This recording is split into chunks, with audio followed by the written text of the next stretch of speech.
Assalamualaikum warahmatullahi wabarakatuh. Alhamdulillahirabbil alamin. Nahmaduhu wa nasta'inuhu wa nastaghfiruh wa na'udzubillahi min syururi sayyiati a'malina may yahdihillahu fala mudhillalah wa may yudlilhu fala hadiyalah. Asyhadu an la ilaha illallah wa asyhadu anna Muhammadar Rasulullah.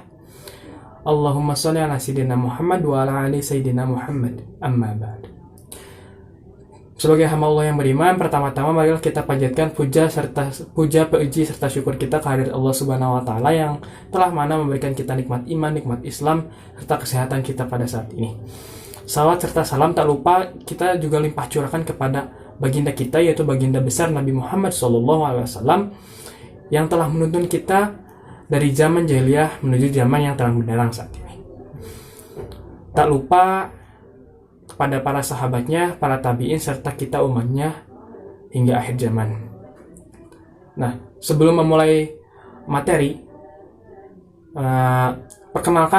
saya akan memperkenalkan diri dulu. Perkenalkan, nama saya Muhammad Abdul Fakih, saya dari Prodi Ilmu Pendidikan Agama Islam, Universitas Pendidikan Indonesia dengan NIM 1903041. Nah, di video kali ini saya akan sedikit sharing tentang toharoh dan macam-macam air gitu kan. Jadi sharing aja, saya nggak bisa menyebut saya sedang berceramah atau apa, saya sedang sharing ya. Baik, pertama-tama, nah saya telah membaca gitu kitab Syafina, bahwa di kitab Syafina itu mengatakan dan air itu yang sedikit dan banyak gitu. Jadi ada dua air itu, ada yang sedikit dan ada yang banyak. Nah, yang sedikit itu yang kurang dari 2 kula, sedangkan yang banyak yang lebih dari 2 kula. Nah, 2 kula ini ukurannya segimana sih? Nah, nanti ya saya akan jelaskan di dalam video ini, makanya jangan sampai di skip gitu, karena ini benar-benar sangat penting gitu kan, ini sangat penting. Nah, baiklah, selanjutnya saya akan menjelaskan tentang jenis-jenis air. Nah, air itu ada 4 jenis ya. Baik, dari yang pertama dulu, ada air yang suci dan mensucikan. Nah, di air yang suci dan mensucikan ini maksudnya adalah air yang suci dan bisa digunakan untuk bersuci, seperti berwudu, mandi besar, dan hal untuk bersuci lainnya. Pokoknya bisa untuk menghilangkan najis gitu ya. Nah, air yang suci ini ada 7 macam gitu. Ada 7 macam. Jadi ada 7 macam. Yang pertama adalah air hujan, yang kedua adalah air laut, yang ketiga adalah air sungai, yang keempat adalah air sumur, yang kelima adalah mata air, yang keenam adalah air dingin, dan yang ketujuh adalah air salju. Nah, itu dia air-air yang bisa digunakan untuk bersuci. Lalu yang kedua ada air yang makruh gitu kan.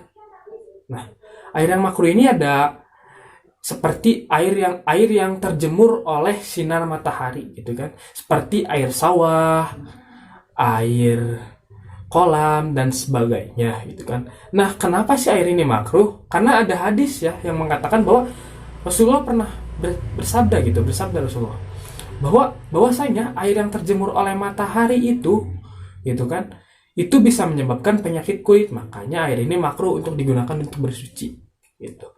Lalu lanjut ya ke yang ketiga, yaitu air yang suci tapi tidak mensucikan, atau biasa juga dikenal dengan air mustakmal gitu kan. Nah, air mustakmal ini yaitu air yang digunakan bekas dari bersuci gitu kan. Jadi air yang bekas bersuci itu disebut air mustakmal, dan itu tidak bisa digunakan untuk bersuci karena itu udah pernah digunakan sebelumnya gitu. Seperti bekas air wudhu, bekas air mandi wajib dan sebagainya ya. Kayak gitu. Lalu yang terakhir, yang keempat, itu adalah air najis gitu. Ya, yaitu air yang sudah terkena najis ya, seperti namanya saja air najis itu. Berarti air yang sudah terkena najis gitu kan. Lalu yang pertama itu air najis itu ada dua macam lagi ya. Yaitu air yang sudah berubah salah satu sifatnya oleh najis. Yaitu dari sifatnya itu ada 3 itu.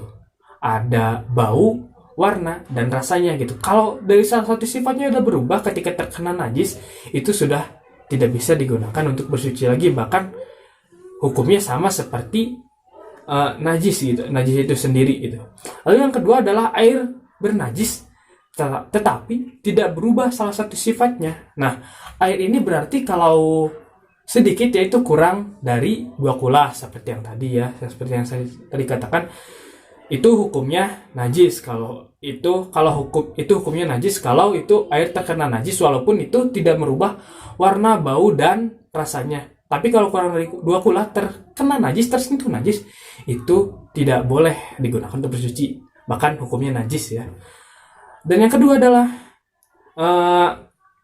air itu yang banyak lebih dari 2 kula gitu atau lebih ya, itu hukumnya suci, hukumnya tetap suci dan mensucikan walaupun itu terkena najis gitu. Karena itu lebih dari 2 kula, itu tetap suci dan mensucikan gitu. Nah, adapun ini ya, adapun 2 kula kalau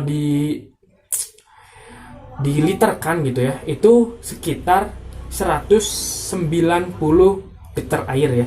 Atau bisa juga wadah yang biasa buat menampung 2 kula itu ya, yang panjang kali lebar kali tingginya 60 cm. Nah, itu. Nah, mungkin segitu aja yang bisa saya bagikan di video kali ini. Insya Allah juga ya, kalau ada waktu saya akan sering-sering mengupload video tentang sharing kayak gini ya, yang insya Allah bakal bermanfaat gitu ya. Ya, buat kita semua gitu, buat saya juga, yang jelas bakal bermanfaat gitu ketika saya sering video kayak gini. Dan mohon maaf ya mungkin dari perkataan saya banyak salah kata dan sebagainya, karena di sini saya juga masih belajar, jadi saya minta maaf ya. Terima kasih untuk yang sudah menonton video ini sampai akhir. Saya ucapkan wabillahi taufiq wal hidayah. Wassalamualaikum warahmatullahi wabarakatuh.